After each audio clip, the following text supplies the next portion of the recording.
Ahí va. Bueno, buenas tardes muchachos. Hoy día vamos a hablar sobre la insuficiencia cardíaca, ¿no? Es un tema apasionante en cardiología y no solo en cardiología, porque es un tema para tratar en el médico general, en el médico internista. En realidad son muchas las especialidades que van a tener que ver con esta etiología, ¿no? Para empezar con la definición, pues es la incapacidad cardíaca de entregar sangre a los tejidos en cantidad suficiente para cubrir sus necesidades metabólicas. Es decir, no llega, no logra el corazón bombear o dar la suficiente cantidad de sangre hacia los tejidos. Y se puede definir como una anomalía, esto implica, ¿no? Una anomalía que puede ser estructural o puede ser funcional, ¿no? Que hace que el corazón, pues al final no pueda suministrar la cantidad de oxígeno requerida por los tejidos metabolizantes, ¿no? A pesar o a costa de presiones de llenado aumentadas, ¿no? Es también un síndrome causado por diferentes mecanismos o enfermedades. Entonces no es una sola la causa, sino como vamos a ver, son varias y ya estarán pues infiriendo, pensando que el tratamiento no es uno, ¿no? Sino que es no es como una enfermedad infecciosa, ¿no? Detecto de tal microorganismo y el tratamiento es tal cosa, aquí es una cosa más compleja, ¿no? Aquí la cantidad de etiologías pues hace que el tratamiento, el enfoque de la insuficiencia cardíaca sea mucho más complejo. Afecta principalmente a mayores de 65 años y hasta un 75% tiene historia de hipertensión. Este síndrome clínico se caracteriza, y eso tenemos que tenerlo bien claro porque es parte de cómo hacer el diagnóstico, en síntomas típicos como son la disnea, el aumento de volumen de tobillos, la fatiga, y puede ir acompañado de signos como presión venosa yugular elevada, encontrar crepitantes en los pulmonares, en la auscultación de los campos pulmonares y evidenciar edema periférico. Esto, como les decía, causado bien por una anomalía estructural o funcional, ¿no? Que lo que hace al final es una reducción del gasto cardíaco y elevación de las presiones intracardíacas en reposo o en estrés. Clásicamente, por la evolución, se conocen como insuficiencia cardíaca crónica, aquella que es larvada, que tiene semanas, meses de evolución, mientras que la insuficiencia cardíaca aguda, que merece un capítulo aparte que lo vamos a discutir al final, cómo es el abordaje, es la instalación de estos síntomas y signos, pero en forma rápida, ¿no? Que pueden ser desde horas o incluso minutos hasta pocos días, ¿no?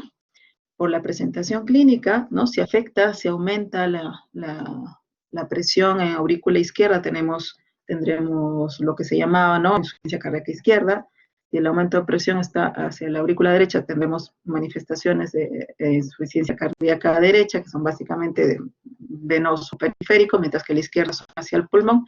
Y si tenemos ambas, pues diremos que estamos frente a una insuficiencia cardíaca global. Pero esta clasificación ya está casi dejada, ya estoy muy tentada de quitar esta diapositiva de la clase, pero me parece que en el sílabus lo tienen así, pero ya para irla dejando poco a poco de lado, para dar paso pues a la clasificación que ahora se usa, ¿no? Ya desde hace varios años, las últimas guías americanas desde el 2014 ya se está esta clasificación y la ratifica en su última guía del 2017 y la europea en la guía última del 2016, que es en la que he basado en las dos guías últimas la revisión de ahora. Ya pues proponen esta nueva clasificación, nueva entre comillas, o sea, esta clasificación que nos hace pues entender un poquito más porque está basada en fisiopatología. Y tenemos así tres grupos, ¿no? La insuficiencia cardíaca con fracción de eyección reducida, la antes conocida como sistólica, ¿no? Donde, que es de hecho la más estudiada, ¿no? Es la que ha sido conocida desde antes, conocida y reconocida desde antes. La gran mayoría de estudios han sido en este grupo, por lo tanto se comprende mejor desde su fisiopatología, su etiología y los tratamientos que actualmente disponemos, la mayoría han sido estudiados en esta población, ¿no? Por lo tanto, se conoce más y tenemos mucho más armas terapéuticas en este grupo. Pero en la medida que pasaba el tiempo, pues nos damos cuenta que había otro grupo de pacientes que tenía la misma sintomatología, pero no encontramos una fracción de eyección reducida, es decir, menos de 40%. Recordando que fracción de eyección es esa capacidad que tiene el corazón de bombear, ¿no? Un volumen que recibe, el porcentaje que lo logra eyectar hacia la circulación sistémica, ¿no? Eso es fracción de eyección, por eso se expresa en porcentaje, ¿no? Del 100% que recibo, ¿cuánto logro eyectar? ¿No? Y cuando es menos de 40, pues decimos que es una fracción de eyección reducida. Pero había pacientes, como les decía, que no tenían esta característica, que tenían fracciones de eyecciones por encima de 40%, pero con los síntomas y signos de una insuficiencia cardíaca, que no son poca cosa, no son una población chiquita, no. De hecho, son pues, prácticamente 50-50%, ¿no? La fracción de eyección reducida es el 50%, y todo el resto se divide en dos grandes grupos. Uno, la insuficiencia cardíaca con fracción de eyección conservada, la denominada antiguamente diastólica, que tiene como característica, pues tiene los mismos síntomas y signos de una insuficiencia cardíaca clásica, pero la fracción de eyección está por encima, está mayor o igual del 50%.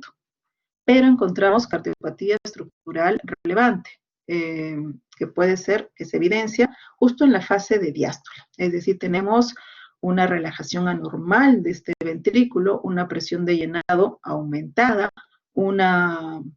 es poco distensible, es rígido, por eso es que en la diástole ofrece oposición, ofrece resistencia.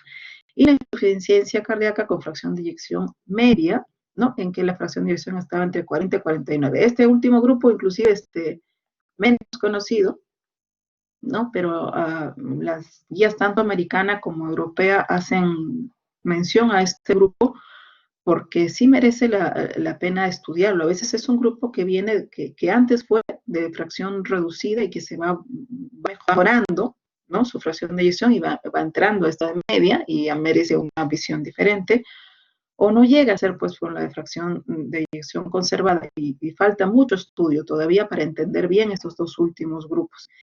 Como comprenderán, pues al no ser bien entendidos, ni siquiera su fisiopatología está bien entendida, el tratamiento también nos quedamos bastante más cortos en comparación con la fracción del grupo con fracción de eyección reducida, ¿no? Es todavía un gran hueco en el tratamiento, en el enfoque, en el entendimiento y el tratamiento de insuficiencia cardíaca, ¿no? Y son todavía, como vamos a ver, elementos que están en estudio. Entonces, para tener una idea así gráfica, ¿no? A veces nos ayuda a tener algo gráfico en la cabeza, pues a recordar que esto es un corazoncito, el primer dibujo es un corazoncito normal, ¿no? El segundo dibujo es un corazoncito que tiene paredes mucho más gruesas, fíjense, la cavidad queda hasta más reducida.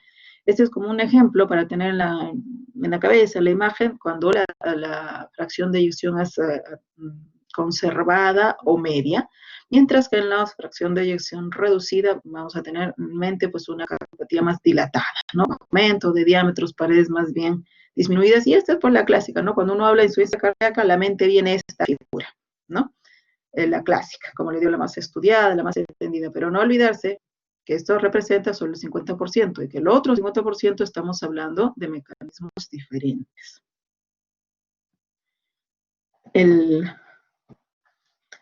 La prevalencia de la insuficiencia cardíaca se sitúa aproximadamente entre el 1 al 2% de la población adulta. Esto en países desarrollados, que es donde se hacen más estudios de prevalencia, pero superados los 70 años, fíjense que representa hasta el 10% de la población, o sea, aumenta con la edad, ¿no? Entre los mayores de 65 atendidos por disnea en el ejercicio, una disnea de esfuerzo, 1 de cada 6 será por insuficiencia cardíaca. Y el riesgo de tener insuficiencia cardíaca a los 55 años o más es de hasta el 33% para varones y hasta el 28% para mujeres, ¿no? Entonces ya vamos entendiendo, es número uno muy prevalente en el mundo, son millones de personas las que lo padecen, y más en poblaciones mayores, y recordemos que ahora tenemos esperanzas de vida mayores, así que entre más viva la gente, pues más insuficiencia cardíaca veremos. Hay estudios alentadores que nos dicen que la incidencia de insuficiencia cardíaca podría estar disminuyendo, a costa sobre todo de la insuficiencia de fracción de eyección reducida. Como la entendimos bien, la tratamos mejor, su incidencia está bajando, lo que no ocurre con los otros dos grupos de fracción de eyección conservada o media, ¿no? Y definitivamente tienen perfiles epidemiológicos y etiológicos muy diferentes, ¿no? Ambos, ¿no? Se han querido hacer paralelos, ¿no? Y traspolar el tratamiento para la reducida o para la conservada y no resultó, ¿no? Los pacientes con fracción de eyección conservada generalmente son mayores, justo es esta población geronte, ¿no? Que cada vez es más frecuentemente se presenta en mujeres, y en pacientes con antecedente de hipertensión, de fibrilación auricular, mientras que en los de fracción de eyección reducida es más prevalente la historia de un infarto previo, ¿no? De hecho, entre la insuficiencia cardíaca con fracción de eyección reducida, los 2/3 partes de este grupo se dan por miocardiopatía isquémica, ¿no? Entonces hay una historia de infarto, de angina, de algún evento coronario detrás, ¿no?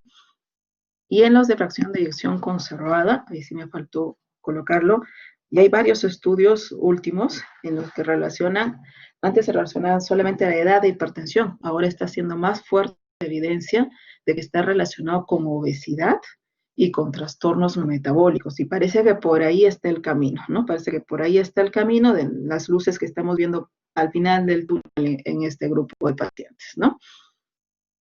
Una gráfica más o menos de lo mismo. Recordar muy rápidamente la fisiopatología en fracción de eyección reducida. Recordemos que esto que se conoce es fracción de eyección reducida, ¿no? En la que hay una injuria, una lesión miocárdica, se desatan mecanismos neurohormonales e inflamatorios, como son el sistema renin-angiotensina, el sistema nervioso simpático y las citoquinas, ¿no? Que producen al final, pues, un crecimiento, un remodelado, una isquemia que termina en apoptosis, en necrosis, con muerte celular, ¿no? Ese es al final. Entonces, tenemos estos enemigos y ya podemos saber por qué entonces es importante bloquear el sistema renin-angiotensina, y ahora hay más armas para hacerlo. Es importante bloquear el sistema nervioso simpático, y sobre este tercer grupo de citoquinas no tenemos ningún ensayo terapéutico que funcione realmente, ¿no? Pero con los dos primeros sí, ¿no? Como les decía, los 2/3 de pacientes que tienen fracción de eyección reducida son por un evento isquémico previo.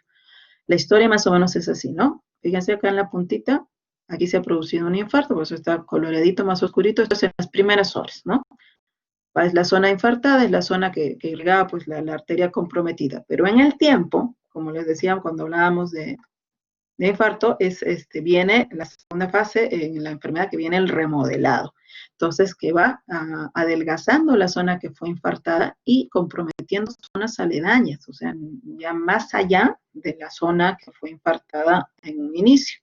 Y en el tiempo, si no hacemos nada, la historia natural de este paciente va a ser que va a llevar a una cardiopatía dilatada, una que va a tener fracción de eyección reducida. Por lo tanto, va a ir a una insuficiencia cardíaca con fracción de eyección reducida. Esta es la historia más común, que representa hasta 2/3 de los pacientes que tienen historia de insuficiencia cardíaca con fracción de eyección reducida, ¿no? Entonces, teniendo eso en mente, sabemos que es un síndrome complejo, que no solo es la parte hemodinámica, sino todo este modelo neurohormonal y de citoquinas que hay que entender, ¿no? Entonces nos quedamos con la clasificación basada en la fisiopatología, y tenemos ahí los 3 grandes grupos, ¿no? La Escuela Europea menciona que para los criterios de insuficiencia cardíaca con fracción de eyección reducida necesito nada más tener síntomas y signos clásicos, que ahorita vamos a ver cuáles son. Vamos a recordar cuáles son, en semiología ya los vimos, y tener una evidencia de una fracción de eyección del ventrículo izquierdo menos de 40. ¿Cómo se logra esta evidencia? Mediante estudios de imágenes. A la cabeza, el más útil, la ecocardiografía de lejos, ¿no? Y solo en los casos en que no tengamos una ecocardiografía, o sea, tengamos una mala ecocardiografía con mala imagen, ¿no? Puede pasar, ahí echaremos mano de otros estudios de imágenes, ¿no? Mientras que en los otros dos grupos, con la fracción de eyección media y conservada, necesitamos igual la presencia de síntomas y signos. Aquí no hay diferencia, son los síntomas y signos los mismos, ¿no?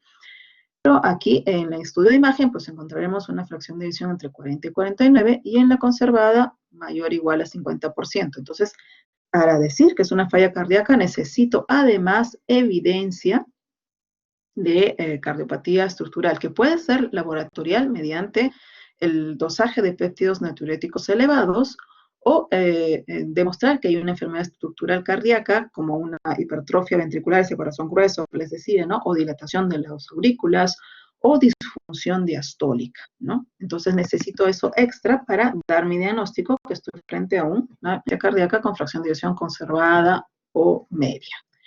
La literatura americana añade otro grupo. Tenía la de fracción de eyección reducida, la de fracción de eyección preservada y la de fracción de eyección borderline.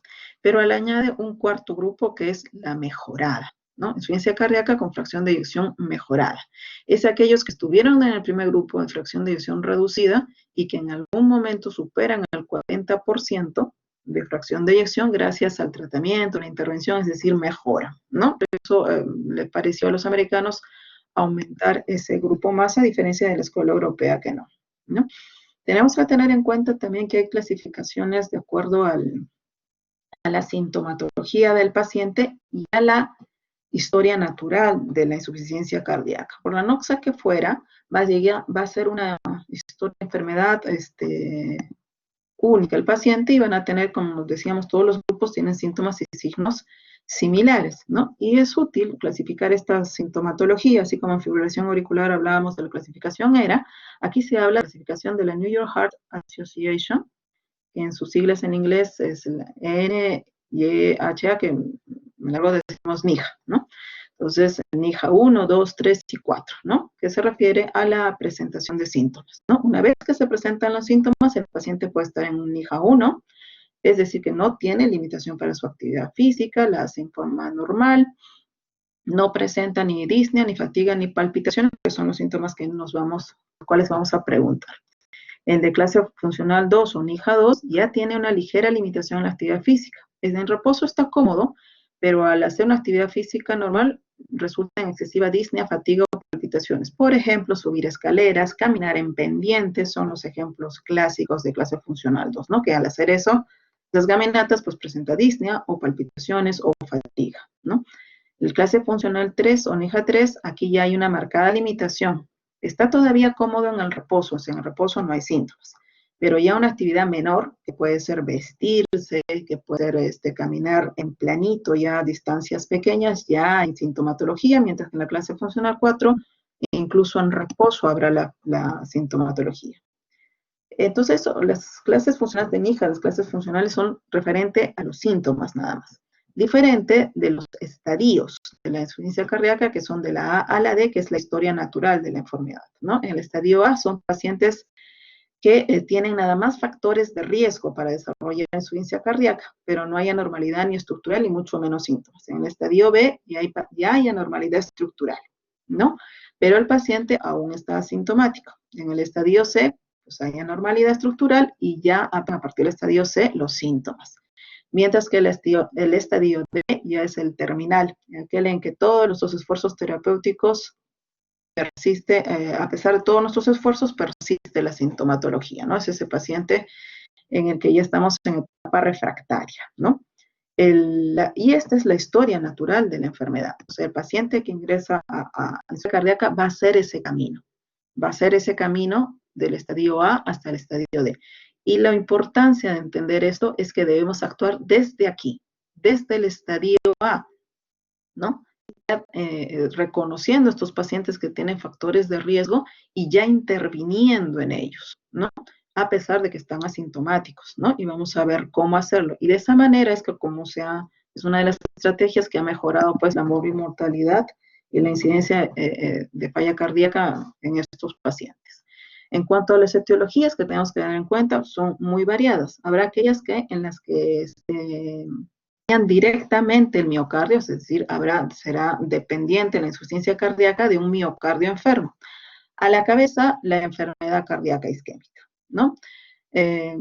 La secuela de un infarto, la parte hibernada después de un infarto, es decir, una parte que queda mal irrigada, aunque no muerta, la enfermedad coronaria epicárdica, una microcirculación anormal que en el tiempo, aunque no hayan eventos agudos, puede llevar a la insuficiencia cardíaca, y la disfunción endotelial. Puede haber un daño miocárdico de tipo tóxico, que puede ser por sustancias como el alcohol, la cocaína, las anfetaminas, los esteroides anabólicos, cuidado. También por metales pesados, como el cobre, hierro, plomo, cobalto, que tenemos todavía de esta población en el centro de nuestro país.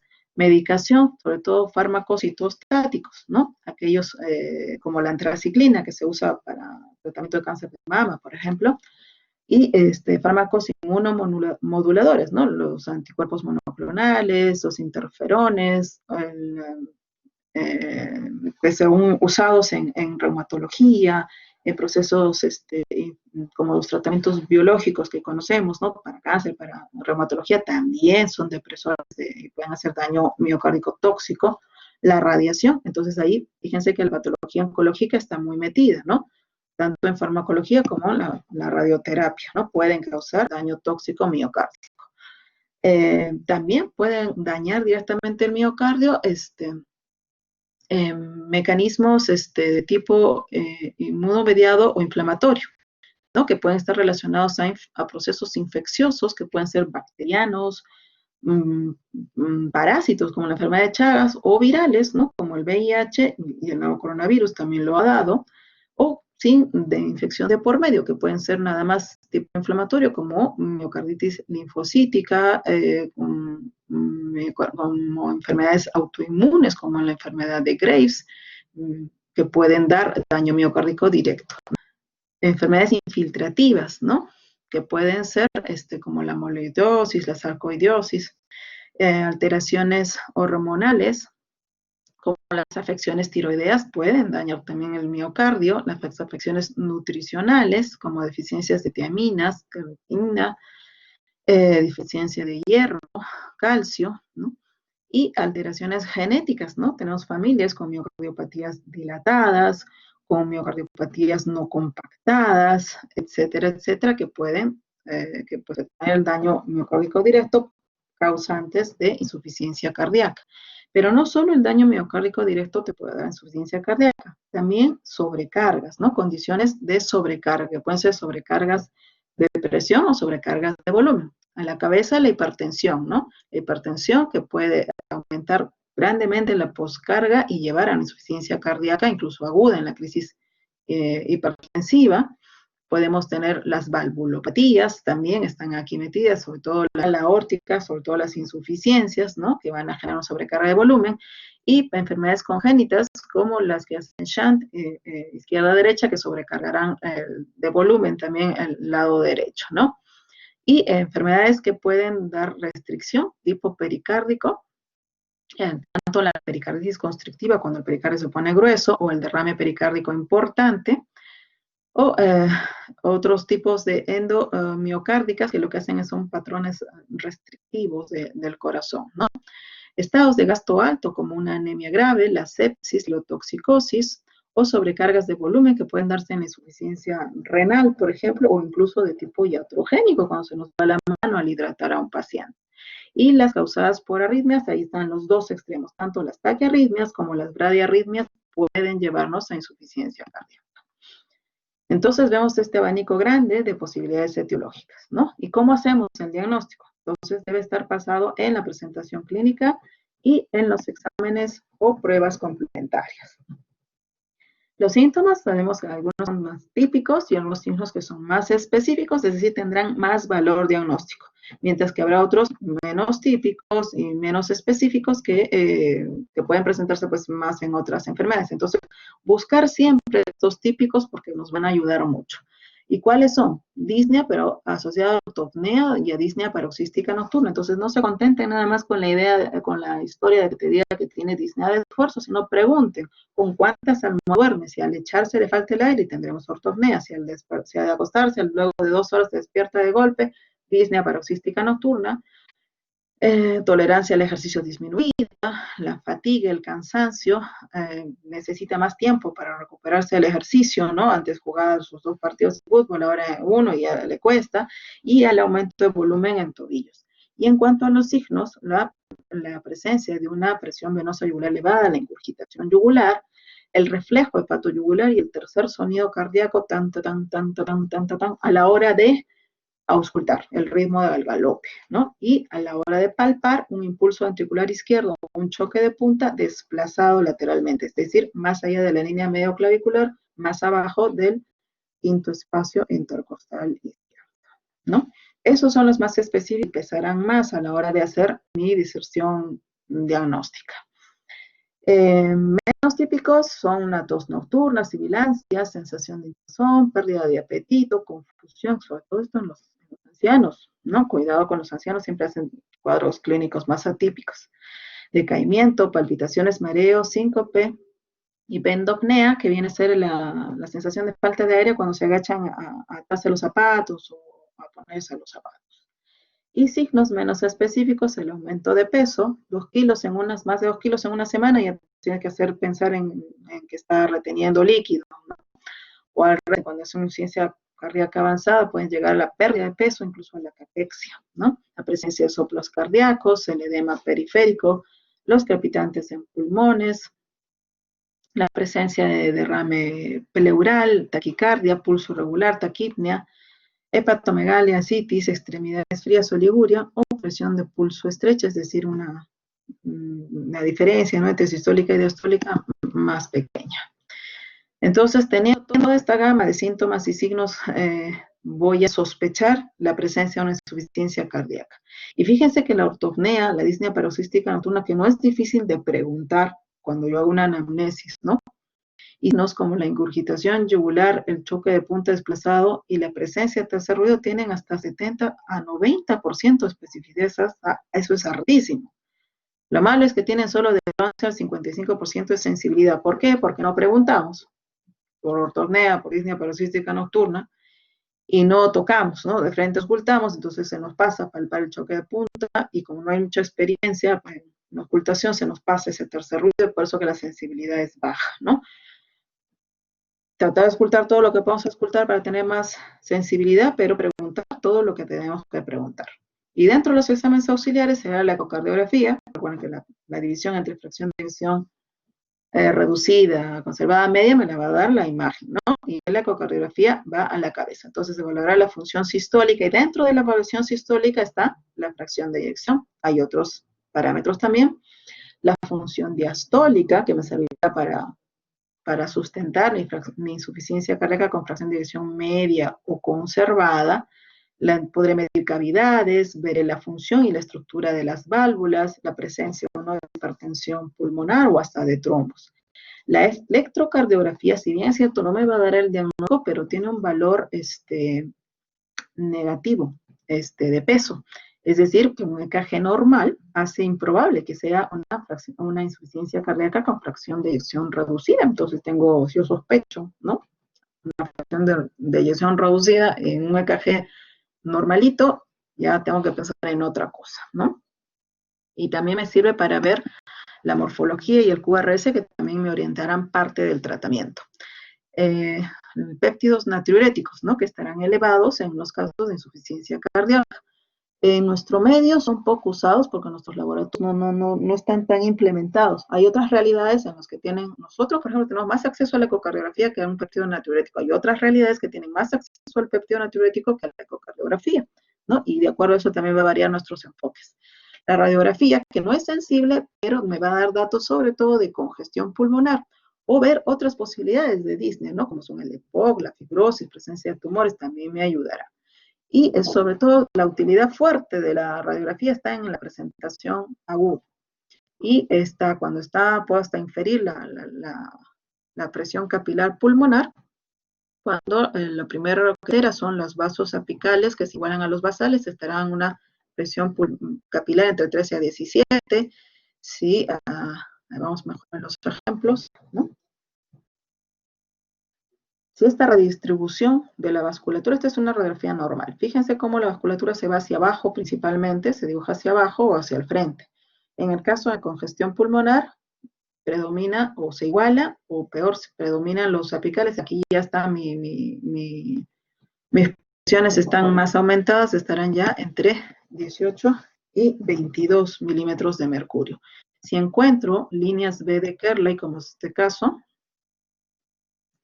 ya mi presión, aquí están, las líneas de Kerley, estarán ya dentro de 22 a 25 milímetros de mercurio.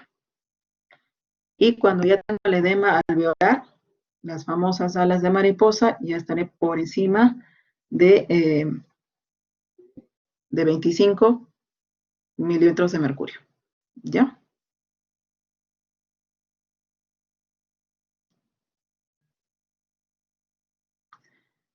Un instante, nada más voy a hacer una pequeña.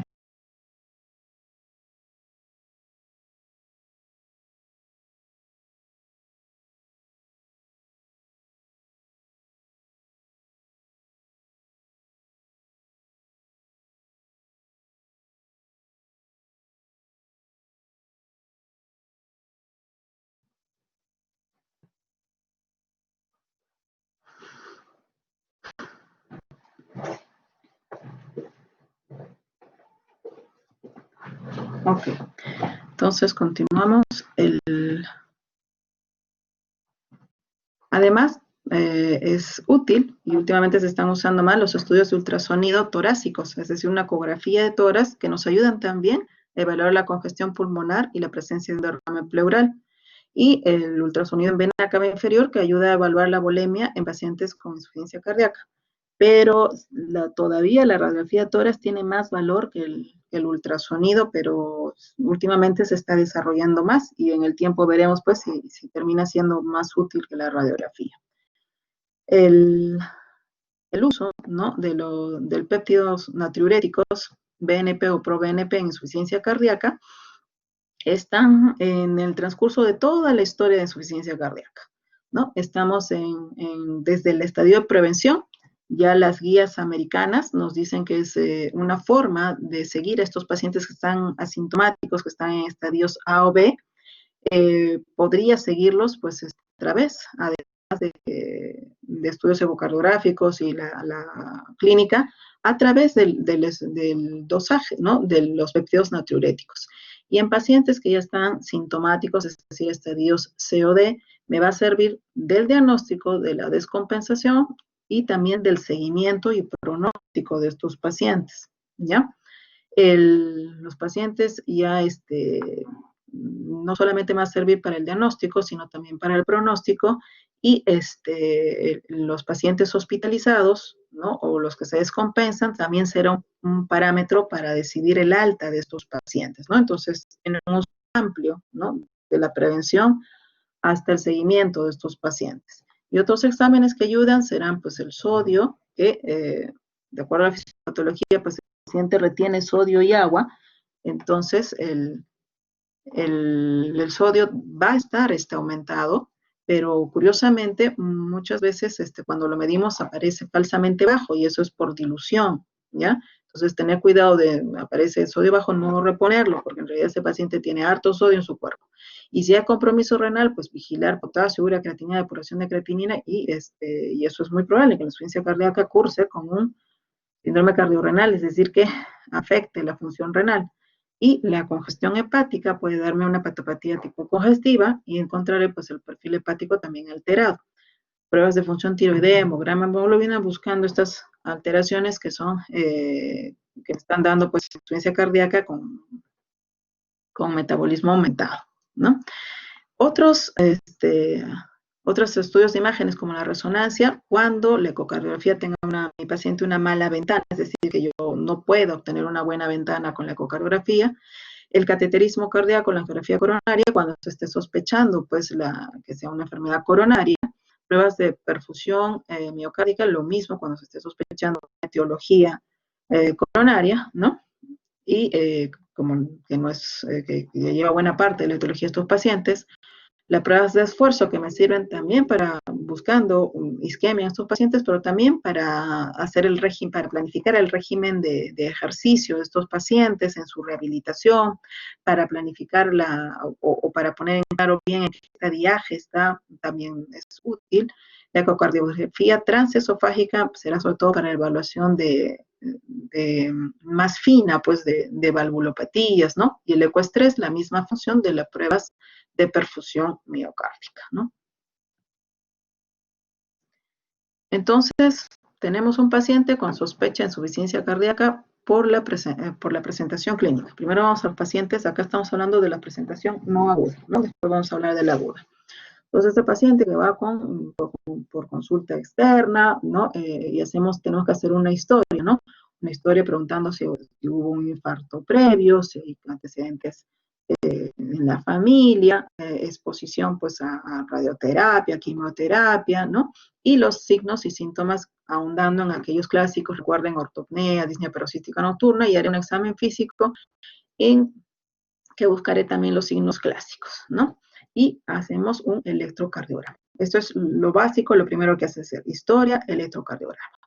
Recuerden que si no tengo historia clásica, ¿no? No hay signos, pues no, a pensar en otra cosa no es falla cardíaca, ¿no?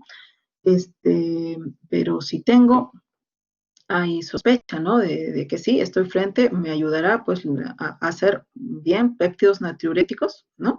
Que acá tienen también su valor predictivo negativo, ¿no? Porque si me salen normales, también la posibilidad de que sea falla cardíaca está más alejada. O a veces en mi hospital pues tengo más acceso a ecografía y no tengo péptidos, iré de frente a la ecocardiografía, ¿no? Si este es normal, tampoco no, ya se aleja el diagnóstico de insuficiencia cardíaca, y si es anormal, pues ahí podré clasificar si tiene fracción de eyección menos de 40%, fracción de eyección media o conservada, ¿no? Ese es más o menos el fluxograma al comienzo, ¿no? Entonces, este paciente lo puedo enfocar así, ¿no? Historia, examen físico, electrocardiograma, péptidos natriuréticos o ecocardiografía, ¿no? Este es el algoritmo para los pacientes con fracción de eyección reducida, ¿no? Que pueden tener un debut agudo o no agudo, ¿no? Y más o menos es el mismo enfoque, ¿no? Tener una historia clínica, los exámenes básicos de electrocardiografía y radiografía torácica, y bien el acceso inmediato a ecocardiografía o previos dosaje de péptidos natriuréticos podré hacer el diagnóstico. En cuanto a la fracción de eyección conservada y la insuficiencia cardíaca con fracción de eyección media, además de los signos y síntomas, y en la imagen tendré pues fracciones por encima del 50% o de 40 a 49 en el caso de la fracción de eyección media, y me tendré que apoyar también en el hallazgo, además de la clínica, porque en la fracción de eyección reducida es suficiente con demostrar una fracción de eyección menos de 40 más clínica y ya tengo el diagnóstico acá. Tengo que apoyarme en los péptidos natriuréticos o de otros datos, ¿no? Que me sustenten pues la presencia de alteraciones cardíacas subyacentes como hipertrofia, como disfunción diastólica, ¿no? Y a veces, si es que hay todavía incertidumbre, puede ser necesaria una prueba de estrés. Ahí entra pues el ecoestrés, entra la perfusión miocárdica o métodos incluso más invasivos. Entonces, para la fracción de eyección conservado media necesito más evidencia, ¿no? Este es un ejemplo, que es una ecocardio con un corazón normal. Fíjense acá cuán grueso está el corazón, ya es una alteración estructural que puede afianzar mi diagnóstico, y cuando pongo el Doppler en la válvula mitral, pues evaluaré la función diastólica, que este es el patrón normal, el llenado temprano, y el llenado de la contracción auricular, que estará invertido cuando ya hay disfunción diastólica de primer grado, pseudo normalizado en la disfunción de segundo grado, y con la onda E que duplica o más la onda E en el patrón restrictivo de disfunción diastólica. Entonces, demuestro una alteración como un engrosamiento, aumento de presiones, una disfunción diastólica, y ya puedo sustentar el tratamiento, el diagnóstico de una insuficiencia cardíaca con fracción de eyección media o conservada. Entonces, al conocer mejor, pues habíamos dicho que pasábamos del alivio de síntomas a la mejoría del pronóstico de estos pacientes, y con muchas más armas ahora, ¿no? En estos últimos años, estas últimas revisiones, y hay nuevas armas, nuevo arsenal para poder enfocar la insuficiencia cardíaca, y hay que tener claro los objetivos del tratamiento, que son mejorar la calidad de vida, disminuir las rehospitalizaciones recurrentes y aumentar la supervivencia, ¿ya? Entonces, y ya tenemos el arsenal de cosas por lo menos más definidos para los casos de fracción de eyección reducida para lograr esto. Y el enfoque, fíjense, esta es la curva más o menos de la historia natural de la enfermedad, ¿no? Que empieza siendo un paciente asintomático, nada más con factores de riesgo o de alguna alteración estructural, que una vez que empiezan los síntomas, pues va a tener caídas, volvemos a mejorar su sintomatología, pero va a tener varias recurrencias y después de cada recurrencia y el paciente como que ya no vuelve a lo que estaba, ¿no? Va deteriorándose hasta que ya estamos pues en el estadio D de refractariedad, ¿no? Entonces la idea es pues enfocar el tratamiento desde acá, ¿no? Desde la prevención de la aparición de los síntomas de falla cardíaca hasta el seguimiento y evitar pues las hospitalizaciones recurrentes y la muerte de estos pacientes, es decir, aumentar su supervivencia. Eso hay que tener en mente, ¿no? Que nuestra intervención es a lo largo de toda la historia de la enfermedad de la insuficiencia. Entonces empezamos pues desde un enfoque preventivo. ¿Quiénes estaban en el estadio A? Aquellos que tenían nada más factores de riesgo, pero estaban asintomáticos, ¿no? O los de estadio B, ya tenían alguna cardiopatía estructural, pero todavía asintomáticos. En este grupo ya hay que intervenir, ¿no? Entonces, ¿cómo? Pues interviniendo justamente estos factores de riesgo. ¿Quiénes? Por ejemplo, estas son las recomendaciones de la guía europea, tratar la hipertensión, ¿no? Tengo que tratar la hipertensión y mejor si lo hago con un agente que puede bloquear el sistema renina-angiotensina o bloquear el sistema nervioso simpático. Entonces tengo ahí todo el arsenal de IECAS, inhibidores de la enzima convertidora de angiotensina, o si es que no lo tolera, los inhibidores de los receptores de angiotensina 2, los ARA2 y los beta bloqueantes para tratar la hipertensión y de paso ya prevenir un paso hacia la insuficiencia cardíaca. Por eso es que no es casualidad que este grupo de medicamentos sean los más usados para hipertensión. Es porque ya nos estamos ubicando en un tratamiento preventivo de insuficiencia cardíaca, de nefroprotección. Entonces, por eso es que son definitivamente los más usados porque sus beneficios son mayores. El tratamiento con estatinas, si la enfermedad coronaria es uno de los principales agentes etiológicos, pues prevenirlo, ¿no? Con estatinas también ayuda, dejar de fumar también ayuda. Otros factores de riesgo, como prevenir, tratar toda la disglucemia, la intolerancia a la glucosa, hasta la diabetes ya instalada, la obesidad también, y sobre todo recordar que la obesidad y los trastornos metabólicos están muy relacionados con la desarrollo de insuficiencia cardíaca de tipo con fracción de eyección conservado media, que es muy importante el abordaje de la obesidad.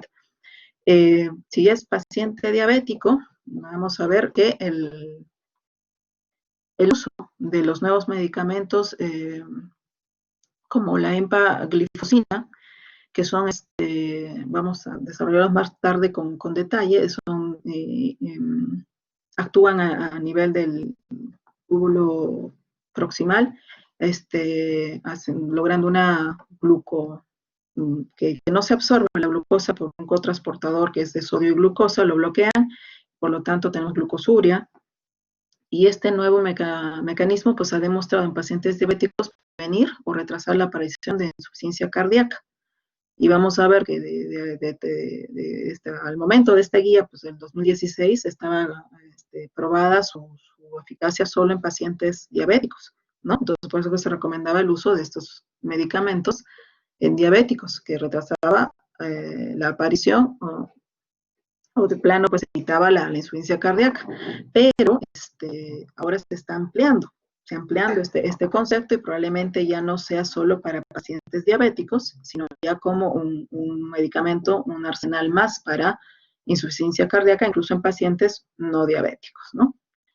El uso de IECA, cuando hay ya una disfunción sistólica, producto de un infarto, ¿no? Lo mismo para el uso de IECAS y de beta bloqueantes en quienes ya tienen una secuela de infarto, prevendrá que este corazón se remodele y que vaya a la falla cardíaca.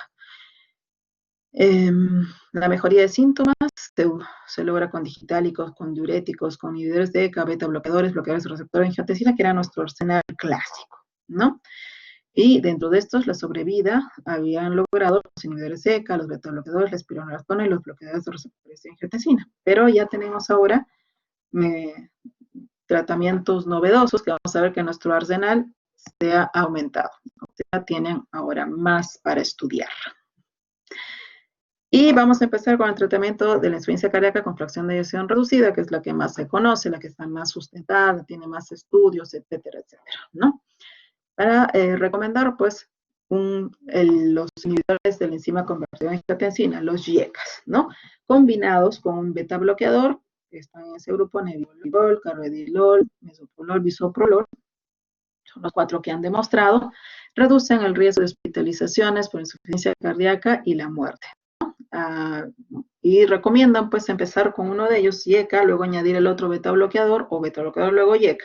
Y si a pesar de eso sigue sintomático, la recomendación está además añadir un antagonista de los receptores de mineralocorticoides, es decir, espironolactona o eplerenone, cuando todavía el paciente está sintomático, es el tercero que tiene que añadir. Esos son los 3 primeros que siempre tenemos que usar, ¿no? Dentro de los inhibidores de la enzima convertida en angiotensina, pues son las drogas de primera línea, reducen diámetros, incrementan fracción de eyección, reducen síntomas, disminuyen tasas de hospitalización y reducen el riesgo de muerte con una reducción del riesgo relativo entre el 16 al 26%. Reducen además el riesgo de un infarto, están indicados desde el estadio A, ¿no? En aquellos que tengo que usar un YECA por hipertensión, digamos, ¿no? Incluso siendo asintomático, ¿no? Y están indicados pues a todo largo hasta que no podamos darlos. ¿En qué casos? Pues cuando hay hipotensión, hipercalemia o la función renal se deteriore demasiado, ¿no? ¿Cuánto debo dar? La dosis máxima tolerada por el paciente, ¿no? Aquel que sea hipertenso tolerará más, aquel que no sea tan hipertenso tolerará menos. La idea es darle lo máximo que pueda tolerar el paciente. El beta bloqueador es algo parecido. De nuevo, terapia primera línea. Esta combinación beta bloqueador YECA es con la que tengo que arrancar sí o sí en estos pacientes con fracción de eyección reducida, ¿no? Mejora la fracción de eyección, reduce síntomas, reduce tasas de hospitalización. Miren, la mortalidad, la reducción del riesgo relativo es incluso mayor, 34%, pero sí hay que tener cuidado en qué momento usarlo, ¿no? Es preferible usarlo en un paciente cuando está estable, es decir, cuando no está descompensado. Y cuando entra en una descompensación aguda, mejor es o bien descontinuarlo o bajar por lo menos la dosis si es alguien que ya usaba beta bloqueantes, reducir la dosis y una vez usado, retomar el beta bloqueante, ¿no? Entonces, tener cuidado en esa parte, en la descompensación del paciente. Carvedilol, metoprolol, bisoprolol, nebivolol son los que han demostrado estos beneficios. Contraindicaciones, pues bloqueos de alto grado, bradiarritmias sintomáticas y asma bronquial. No EPOC, ¿eh? Más bien en el EPOC, estos pacientes, los que son beta selectivos, vale decir bisoprolol, metoprolol, sí se pueden usar, ¿ya? Los beta selectivos en EPOC sí van. Los antagonistas de los receptores de mineralocorticoides o ARM, ¿no? Son también conocidos como antialdosterónicos, mejoran la sintomatología, reducen la mortalidad, un riesgo de reducción del riesgo relativo hasta el 30%. Las guías nos dicen que hay que considerarlos cuando a pesar de estar con YECA, con betabloqueo y diurético no mejoran, o cuando la fracción de eyección es menos de 35, poder usarlos, ¿no? Como son espironolactona, eplerenone, que son ahorradores de potasio, tengo que tener cuidado monitorizando la función renal y el potasio en estos pacientes, ¿no? Y cuidado con los efectos adversos de la espironolactona, básicamente, que pueden ser una ginecomastia en los varones, ¿no? Agrandamiento y causar dolor en las mamas de los varones. Pero esto también está cambiando. De hecho, hay nueva literatura proponen que usemos la espironolactona, el eplerenone, junto con el YECA y el betabloqueo, o sea, de primera línea. Y cada vez hay más literatura que apoya esto. Pues probablemente en las nuevas guías, en agosto viene la reunión europea, ¿no? Podamos a lo mejor tener un cambio en las guías, incluyendo al espironolactona, a la espironolactona como droga de primera línea y no esperar solamente a quienes no hayan mejorado con YECA o betabloqueantes, ¿no? Los bloqueadores de receptores de angiotensina están indicados solamente en pacientes que no toleran el YECA. Entonces, YECA siempre será la primera elección y si no tolera YECA por angioedema, por esa tos irritativa que pueden producir. Ahí están indicados recién los bloqueadores de receptores de angiotensina, BRA o ARA2, ¿no? A dosis altas tienen una eficacia similar al IECA, reduce la mortalidad hasta en 16%, pero evitan la tos, evitan el angioedema, pero igual pueden causar hipotensión, hipercalemia y empeoramiento en la función renal. Eso a veces se tiene mal concepto y piensan que los sartanes no afectan la función renal, y sí, sí dan. Lo mismo se da la dosis máxima tolerada por el paciente, ¿no? Entonces tenemos acá las dosis iniciales, siempre se va de menos a más y vamos titulando para viendo hasta dónde puede la presión aguantar para tolerar mi IECA. Puedo usar captopril, enalapril, lisinopril, ramipril, trazlonapril. Y entre los beta bloqueadores, bisoprolol, carvedilol, metoprolol, nebivolol serán los que puedo usar. Estas son las dosis iniciales y las dosis máximas. Dentro de los ARA2, los que han tenido estudios en insuficiencia cardíaca son candesartán, valsartán y losartán. Y entre los antagonistas de receptores de mineralocorticoides, eplerenone y espironolactona, ¿no? Recuerden, tanto IECAS, ARA2, también pueden subir el potasio. Entonces, si vamos a combinarlos, tener mucho cuidado en el seguimiento de la función renal y del potasio. Los diuréticos, si bien es cierto, no tienen este impacto en morbimortalidad tan fuerte como los esteroides, pero sí están recomendados para reducir los signos, los síntomas, es decir, mejoran la calidad de vida, los síntomas del paciente, sobre todo aquellos que están con mucha congestión, ¿no? Pero como les digo, no tienen estudios pues así fehacientes muy fuertes sobre sus efectos en morbimortalidad. Pero alivian la disnea, alivian la retención hídrica y mejoran pues con ello los síntomas, las molestias del paciente. Cuando se usan, hay que monitorizar los niveles de electrolitos, y ya también aquí es al revés, se usa la menor dosis en la cual el paciente se mantiene en peso seco, es decir, sin congestión. Entonces aquí ya más bien hay que procurar dar lo mínimo, ¿no? Lo mínimo de dosis, a diferencia de los otros en que tratábamos de dar lo máximo de dosis. Uno de los nuevos tratamientos, pero que ya estaban contemplados en las guías del 2016 y del 2017, era la unión de un inhibidor del receptor de angiotensina con ineprilicina. El que está en el mercado es valsartán sacubitrilo, ¿no? Esta es una nueva clase de fármacos que unen, ¿no? Actúan sobre el sistema renina-angiotensina-aldosterona y el sistema de endopeptidasas neutros. Entonces tenemos un arma más para bloquear el sistema renina-angiotensina-aldosterona, ¿no? Es el primero de esta clase que combina fracciones de valsartán y de sacubitrilo, que es el inhibidor de neprilicina, ¿no? En un solo compuesto viene esto. Con la inhibición de la neprilicina que se gana, se ralentiza la degradación de los péptidos natriuréticos de bradicinina y de otros péptidos. Y de esta forma aumenta la diuresis, la natriuresis, la relajación miocárdica y el antiremodelado. Entonces, añaden pues todas estas características favorables al tratamiento, haciéndolo pues más efectivo. Además, como va a haber más péptidos natriuréticos tipo A y tipo A circulando, inhiben la secreción de renina y aldosterona. Entonces, es por eso una nueva manera de bloquear el sistema renina-angiotensina-aldosterona. Y tiene el valsartán, ¿no? Que tiene un bloqueo selectivo. Bueno, se unen pues las características de estos dos medicamentos para lograr una reducción de la vasoconstricción, de la retención de sodio y agua, de la hipertrofia miocárdica con buenos resultados, ¿no? Contraindicaciones: no puedo combinar un valsartán sacubitrilo con un IECA, ¿no? Porque aumentarían las posibilidades de hacer angioedema. Así que mucho cuidado, ¿no? Esa sí es una combinación que no se debe usar. Cuando compararon enalapril y la unión de sacubitril-valsartán, fíjense que hubo una significancia en el reingreso por insuficiencia cardíaca o en la necesidad de una asistencia ventricular y en la disminución de muerte, o el ser incluido en una lista de espera para trasplante cardíaco. Entonces, en pacientes con fracción de eyección reducida, el sacubitril-valsartán está indicado. Las guías hasta el 2016 lo indicaban cuando todavía el paciente estaba asintomático, a pesar de que haber usado esta primera triple terapia, ¿no? Más diurético. O sea, IECA o BRA o ARA2, beta bloqueante, más un diurético. Y si seguía asintomático, podíamos intentar un sacubitril-valsartán. pero ya han aumentado la evidencia en que probablemente podemos usarlos desde el inicio, ¿no? O incluso en pacientes hospitalizados descompensados.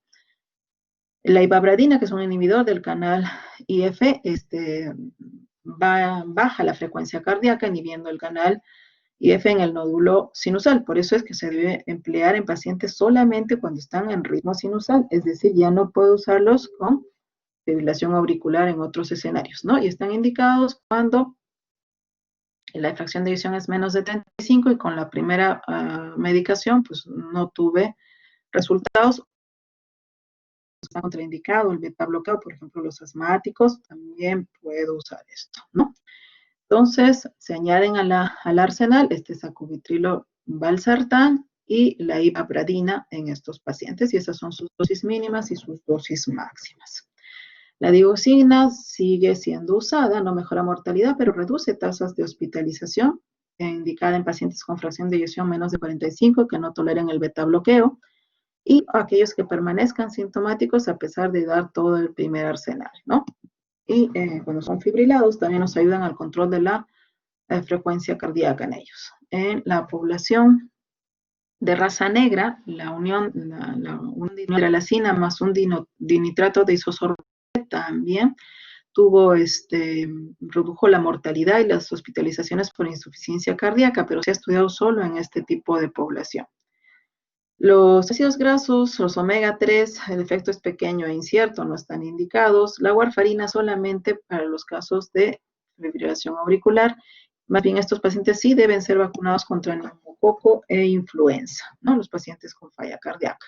Se debe además hacer tratamiento dietético, reduciendo la ingesta de sal, y el ejercicio mejora la calidad de vida, mejora la capacidad funcional, y es importante tener una rutina de ejercicios en estos pacientes. Entonces la dieta, la actividad física entra como tratamiento. Y cuando esto va progresando, pues se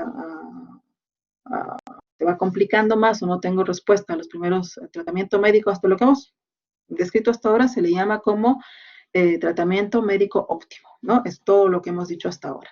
Y si a pesar de eso no hay reducción, persisten los síntomas, tengo otras alternativas, ¿no? Y en ciertos casos especiales, como el cardiodesfibrilador implantable, que será puesto como prevención primaria de una TB, de una FB, de una muerte súbita, a pacientes que tengan fracción de eyección menos de 35, a pesar del tratamiento médico óptimo, o como prevención secundaria en aquellos que ya hicieron una fibrilación o una taquicardia ventricular sostenida, ¿no?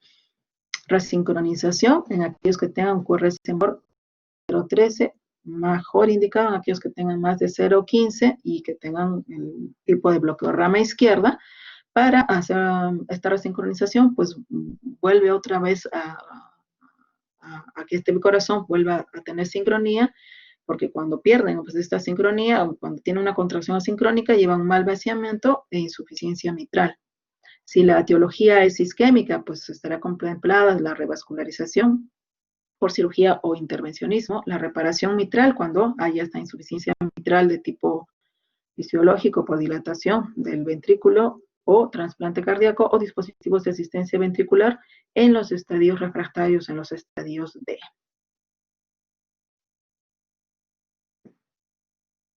Entonces, este es hasta la guía del 2016 europea, este era el tratamiento pues indicado, ¿no? La unión de YECA con beta bloqueo, ¿no? A máximas dosis toleradas por el paciente, y si seguía sintomático, añadíamos pues el eplerenol o la espironolactona, y si seguía sintomático, con fracción de eyección menos de 35%, rotar a un sacubitril valsartán en lugar del YECA, o si tiene un QRS mayor a 130, la posibilidad de una terapia de resincronización, o si está en ritmo sinusal y una frecuencia mayor a 70 o no tolera beta bloqueo, la ibabradina, ¿no? Y si persisten los síntomas, considerar pues terapias de asistencia ventricular, trasplante cardíaco, ¿no? Pero si no, ya pues no necesito hacer otra cosa, ¿no? Ya di mi tratamiento. Esto está siendo revisado y hay esto es básicamente lo mismo, ¿no? Primero la triple terapia, si sigue sintomático el antagonista mineralocorticoide, los antialdosterónicos, si sigue sintomático, vamos añadiendo pues más la terapia, ¿no? Pero como les decía, esto está siendo revisado y probablemente varias cositas vayan a cambiar. En la guía americana lo enfocan como pasos, ¿no? El primer paso es justamente el uso de beta-bloqueo como primer paso, y si segundo paso entra la aldosterona, el eplerenol, si es que persiste sintomático el paciente o la fracción de eyección es menos de 35. Como siguientes pasos, pacientes ahí ya pues consideran el ARNI, que es eh, el valsartán con sacubitrilo, la terapia de resincronización, el uso de ivabradina como tercer paso, y si ya estamos en refractario, pues ya todas las otras terapias, ¿no? El americano lo enfoca así como pasos, ¿no?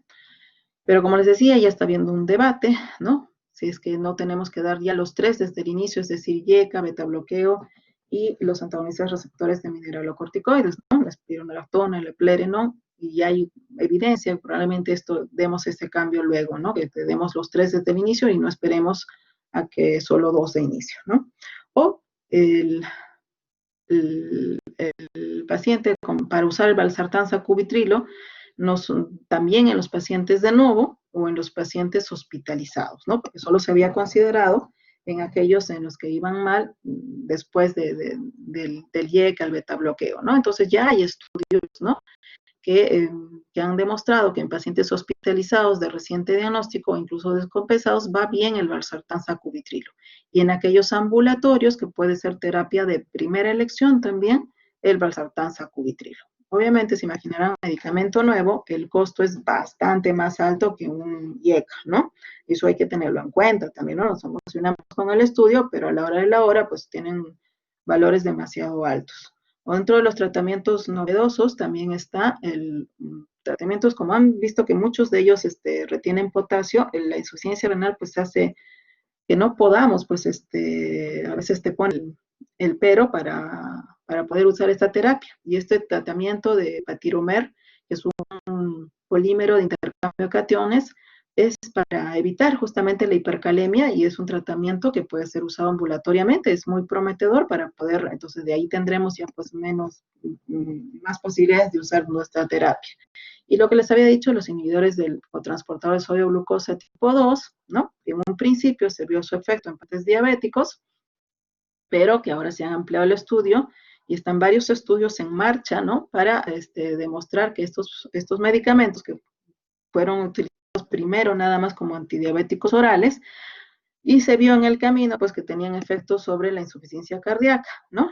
El DAPA-HF ya es uno de los primeros estudios que demuestra pues que en pacientes no solo diabéticos, sino en los no diabéticos, en todos, hay disminución de hospitalizaciones, disminución de mortalidad por falla cardíaca en un porcentaje importante. Entonces, muy probablemente en la siguiente guía ya los veamos incluidos dentro de la terapia.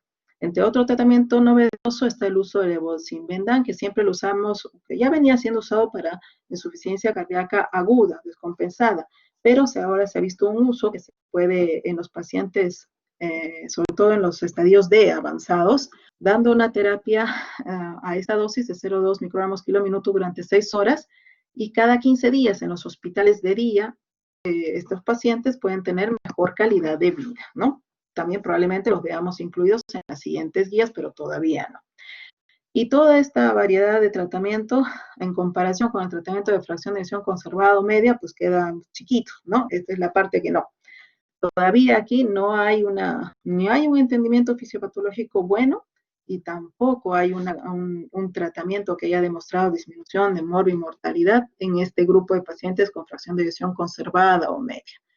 Su fisiopatología tiene que ser entendida, y como les decía, cada vez hay más literatura que apoya que estaría más relacionada a la obesidad y a los trastornos metabólicos, ¿no? Pero recién estamos caminando, ¿no? No hay todavía ningún estudio que haya reducido la morbimortalidad en este grupo de pacientes, pero dado que son pacientes mayores, generalmente estos son gerontes, ¿no? Y muy sintomáticos, tienen mala calidad de vida, entonces un objetivo importante del tratamiento será aliviar los síntomas y mejorar la calidad de vida hasta que no tengamos pues otra cosa que nos ayude con el pronóstico, con la morbimortalidad de estos pacientes, ¿no? Entonces hay que tratar las comorbilidades cardiovasculares y no cardiovasculares en cuanto estén presentes. El uso de diuréticos en pacientes con congestión alivia los síntomas y los signos, son los únicos tratamientos recomendados, ¿no? Entonces, las comorbilidades, pues si hay reducción, si hay congestión, el uso de diuréticos está validado, ¿no? Y Ecayara menos, ¿ya? Y está recomendado, pero como les digo, no un estudio fehaciente, mantener el ritmo sinusal, prevenir taquiarritmias, prevenir la isquemia miocárdica, el control de la hipertensión y promover la hipertrofia con el uso de Yacara y espironolactona, pero no, de hecho se han hecho estudios con Yaca, con ARA, con espironolactona y no han tenido el impacto en morbimortalidad como en el grupo de fracción de eyección reducida. Entonces, estas son las guías americanas y es básicamente lo mismo, ¿no? El control de síntomas con diuréticos y el control de factores de riesgo, como el tratamiento de la hipertensión, de la hiperglicemia, de preferencia con IECAS, ¿no? Y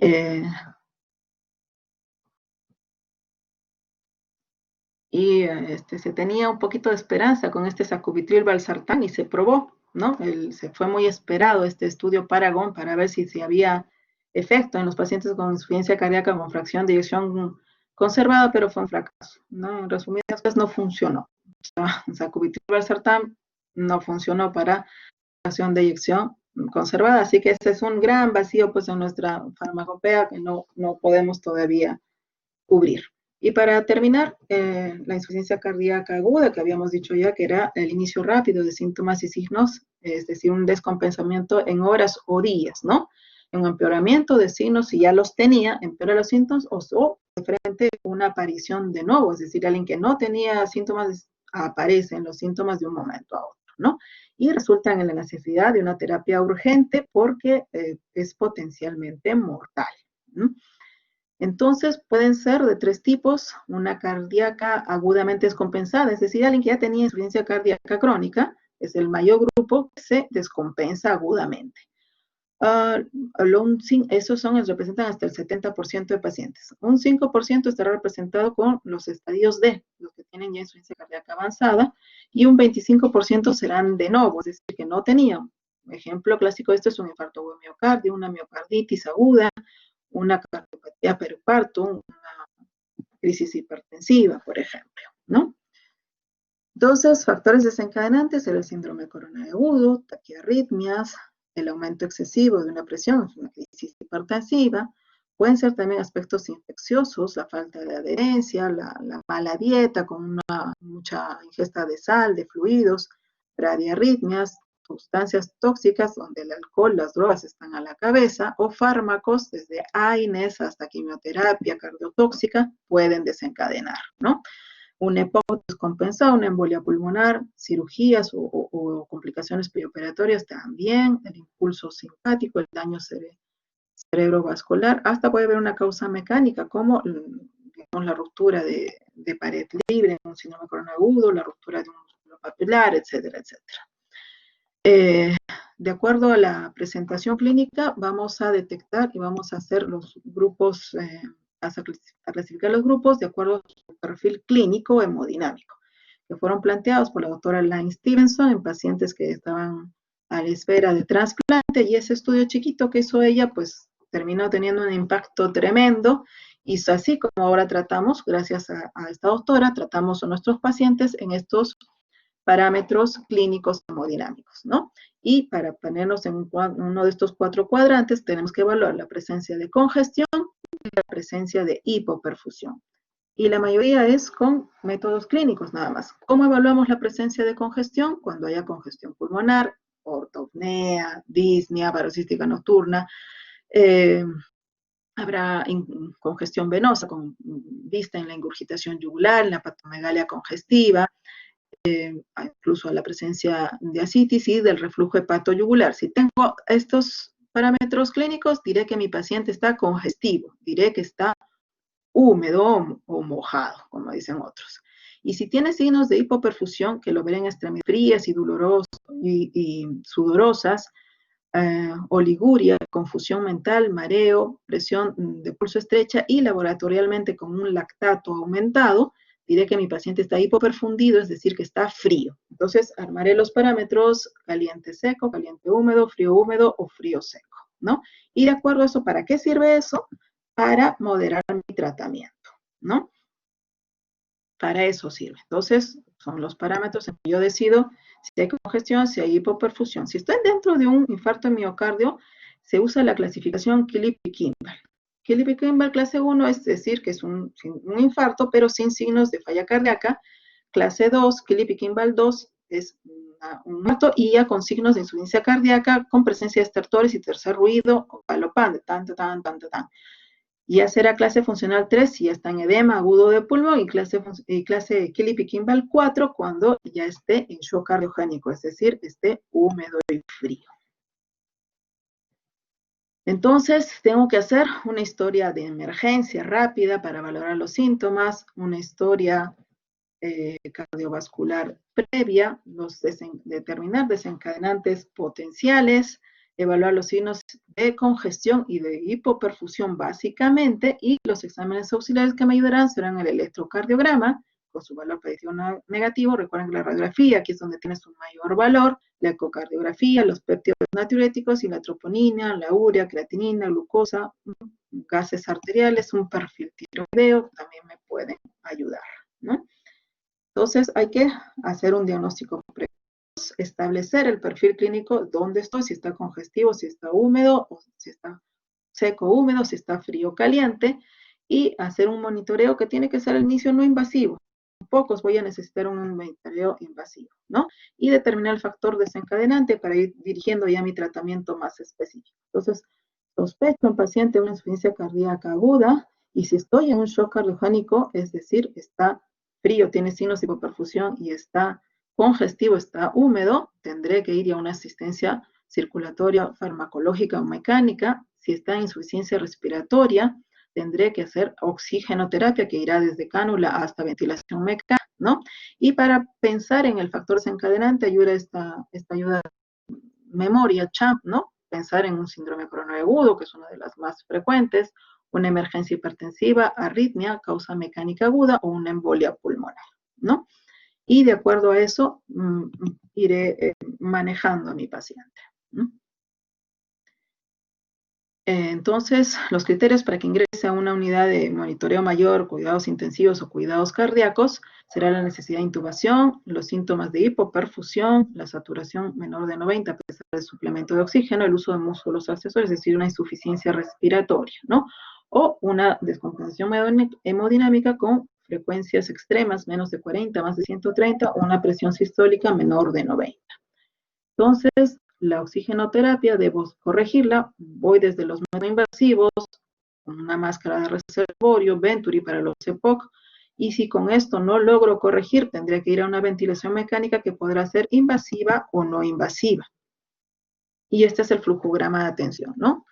Identifico que estoy frente a una insuficiencia cardíaca aguda con los síntomas y signos, y tengo que clasificarlo de acuerdo a mi perfil hemodinámico. Entonces, busco signos de congestión y signos de hipoperfusión, ¿no? Si hay signos de congestión, diré que mi paciente está húmedo o está seco. Y si hay signos de hipoperfusión, diré que está frío o está caliente, ¿no? Si está húmedo y además está frío, y está caliente, tendremos el paciente húmedo caliente, que es la gran cantidad de pacientes, ¿no? La mayor cantidad de pacientes. Y aquí mi tratamiento estará dividido dependiendo si hay un patrón más de tipo vascular o de tipo cardíaco. Tipo vascular, el ejemplo clásico es la crisis hipertensiva. Entonces acá utilizaré más vasodilatadores y menos diuréticos. Mientras que el tipo cardíaco, el ejemplo clásico es el que tenía insuficiencia cardíaca crónica que se ha agudizado, será más dirigido el tratamiento más diurético y menos dosis de vasodilatador, incluso la posibilidad de una ultrafiltración si es que no tengo éxito con mis diuréticos clásicos, ¿no? Si estoy en el patrón seco y caliente, que es el mejor de los escenarios, es decir, seco no está congestivo y no está hipoperfundido, probablemente solo un ajuste de la terapia oral sea necesario. Si estoy en el perfil seco y frío, Aquí está hipoperfundido, pero está hipovolémico, aporte de volumen será lo que tenga que hacer. Y si estoy en el escenario más feo, que es el húmedo frío, mi tratamiento será guiado por la presión sistólica. Si esta es menor de 90, tendré que ir a un inotrópico, un vasopresor, ahí la noradrenalina es el que más nos ayuda, y el tratamiento diurético una vez haya recuperado la presión. Si la presión está menos de 90, perdón, está más de 90, es decir, tengo mejor presión, podré usar un poco más de vasodilatadores de diuréticos con un poquito más de confianza y considerar el inotrópico haciendo un balance pues entre que me baja la presión y el paciente. Ahí la premisa que nos ayuda es, en estos pacientes, es primero calentar al paciente para luego secarlo, ¿no? Es decir, mejorar presión, mejorar la perfusión y luego recién uso de diuréticos, ¿no? De diuréticos, pues son los de ASA, los que más vaya a utilizar, furosemida en nuestro medio, ¿no? Son los que más vamos a utilizar, ¿no? Los tiacídicos, los de tipo espironolactona, en casos de resistencia, ¿no? Pacientes fríos, ¿no? Recordar que primero tengo que lograr una perfusión adecuada, es decir, primero calentar y luego recién secar. ¿Cuánto? La dosis mínima para un efecto diurético. Si es alguien que ya venía usando diuréticos, debo por lo menos utilizar la misma dosis que ya recibía. O sea, si recibía 3 furosemidas al día, no voy a arrancar con una, ¿no? Tendré que mínimo la cantidad que ya recibía o más, ¿no? Y si es alguien que no recibía, puedo ir en bolos dependiendo del escenario, ¿no? Entonces, ahí tengo los tipos de ASA, serán los primeros los que puedo usar, ¿no? Y dentro de los vasodilatadores, van a tener un efecto beneficioso doble, optimizan la precarga y disminuyen la poscarga, ¿no?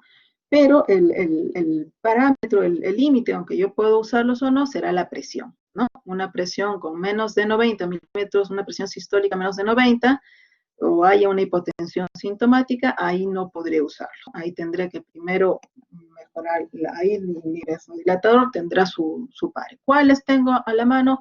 Nitroglicerina, pero también puedo usar nitroprusiato, pero recordar que la presión tiene que ser mayor, la presión arterial sistólica mayor a 90 para poder usarlos con tranquilidad.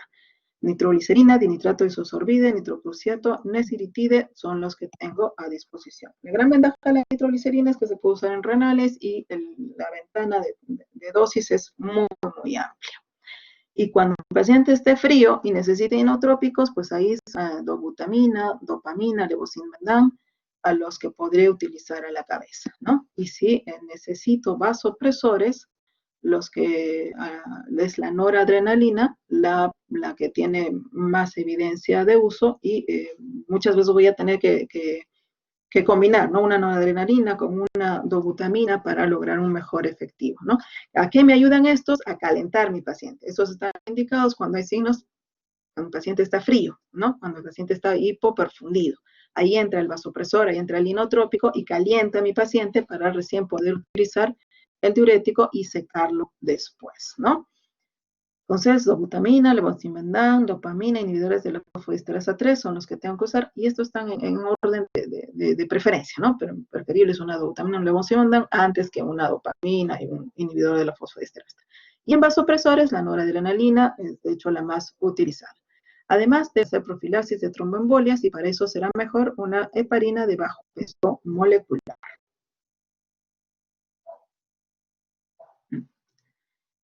¿Qué otros fármacos? Puedo usar la digoxina si es que no necesito controlar frecuencia. Puedo usar también opiáceos para calmar la ansiedad de estos pacientes, pero puedo provocarle náuseas, generalmente vomitan estos pacientes.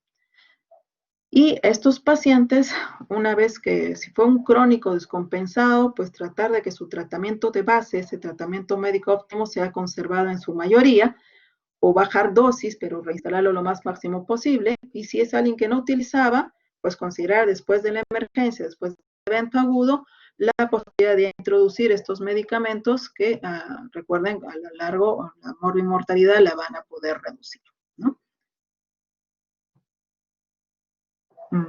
Bueno, es una clase un poquito larga, pero es también por las cosas nuevas que se han que se están trabajando en estos pacientes, ¿no? Y las cosas que se han reducido y, bueno, este grupo de pacientes con fracción de eyección conservado media, pues todavía estamos un poco lejos, un poco cojos, ¿no? Ahí está la parte de tratamiento, tanto en el entendimiento como el tratamiento de estos pacientes, ¿no? Bien, chicos, no sé si hay preguntas, tengo entendido que tienen otra clase. Sí, Ítalo, te escucho. Buenas tardes, doctora. Con respecto al diagnóstico en laboratorio, si sospecho de una insuficiencia cardíaca, por ejemplo, global, ¿pediría péptido natriurético, sí o sí? ¿O me puedo guiar de otro marcador? Eh, no siempre es necesario. Si la tienes a la mano, si tu laboratorio en tu hospital las tienen a la mano, sí ayuda a pedirlos, ¿no? De hecho, en otras realidades es más barato pedir eso que hacer una ecocardiografía, entonces por eso es que está contemplado en primer lugar. Nuestra realidad no, ¿no? Pero eso varía en el mundo. De acuerdo al hospital donde te toque trabajar, si lo tienes a la mano, sí hay que usarlo, ¿no? Y me gustaría que ya no usen el término de global, izquierda, derecha, ya lo voy a sacar esa diapositiva. Usen la terminología de insuficiencia cardíaca, fracción de eyección reducida, fracción de eyección o media, ¿ya? Y para los tres escenarios te sirven los péptidos natriuréticos, sobre todo en los dos últimos, en la fracción de eyección conservada y media, ayuda como ahí hay más duda, porque en la de reducida, pues tengo síntomas, tengo fracción de eyección menos de 40, pum, ya tengo mi diagnóstico, no necesito más. Pero en el otro escenario sí necesito más evidencia y ahí los péptidos natriuréticos entran a tallar más. Recordar que su utilidad no solo es en el diagnóstico, ¿no? Ya está descrita su utilidad incluso en los pacientes estadios A y B, o sea, los asintomáticos, para ir monitorizando en qué momento desarrollan falla cardíaca, y en el diagnóstico con su valor negativo más potente que el positivo, es decir, que salga alto te ayuda, pero que salga bajo te ayuda más, ¿no? O sea, a descartar el diagnóstico. Y en el seguimiento, ¿no? Incluso te da un parámetro de en qué momento darle de alta a tu paciente guiado del péptido natriurético, ¿no? Sí, es bastante útil, ojalá que en nuestra realidad pronto lo tengamos, ¿no? Gracias, doctora. Ok.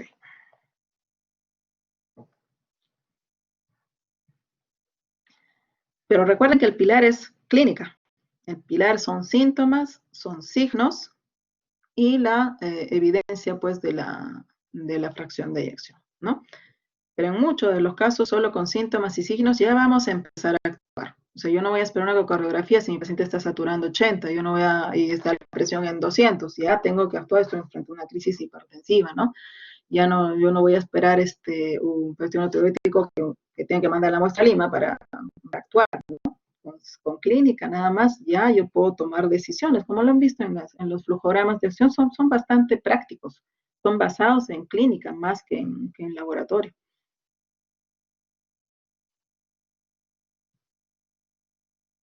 ¿Alguna otra pregunta?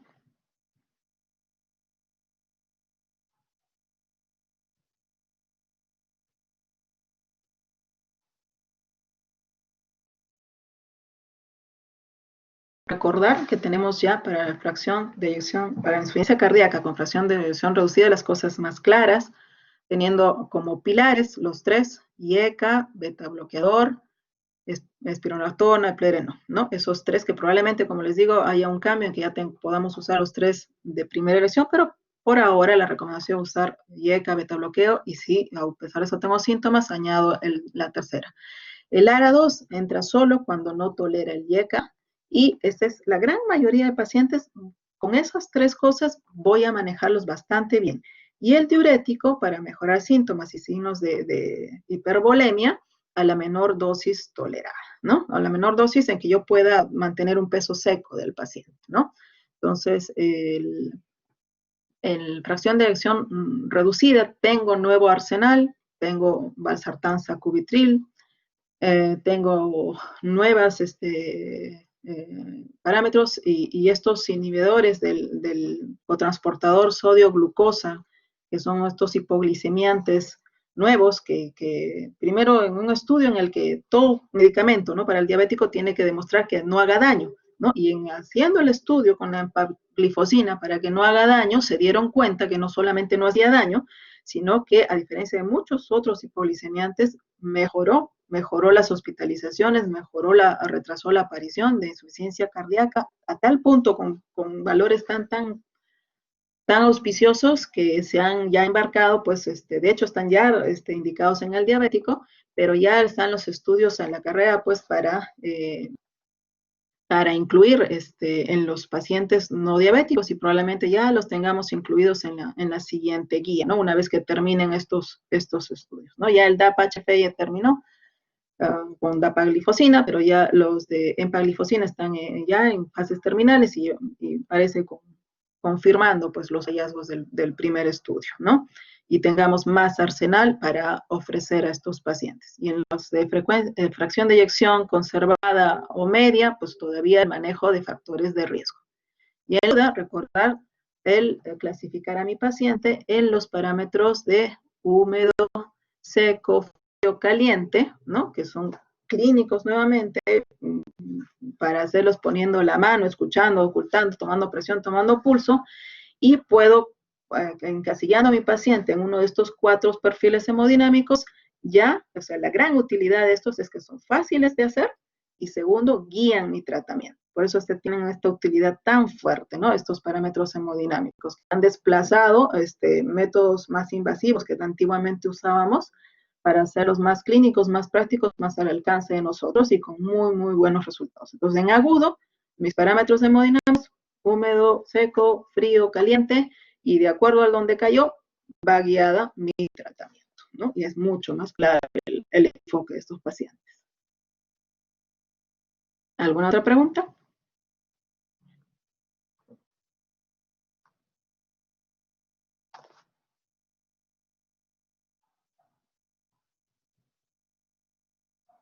Bueno, chicos, entonces, este fin de semana sí ya me voy a dar tiempo para enviar toda la bibliografía.